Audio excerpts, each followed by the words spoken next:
Imagine yourself being a plant manager.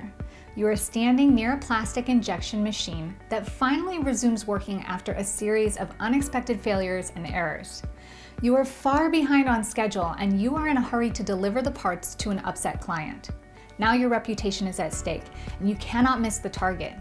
All of a sudden, the PLC starts beeping strange red signals and production stops again. There's a problem with one of the 8 switches mounted on the hydraulic cylinders. Aggravated by this further stop, you check the wired connection, and you cannot possibly understand which sensor is burst because all the wires are joined together with insulating tape. You simply don't know which wire is connected to which sensor.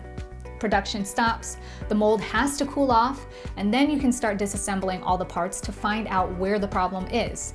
After checking 7 switches, you realize the burst sensor was on the 8th. How much has this stop cost you? Now you have 2 choices. 1, you can fix the problem and resume production again.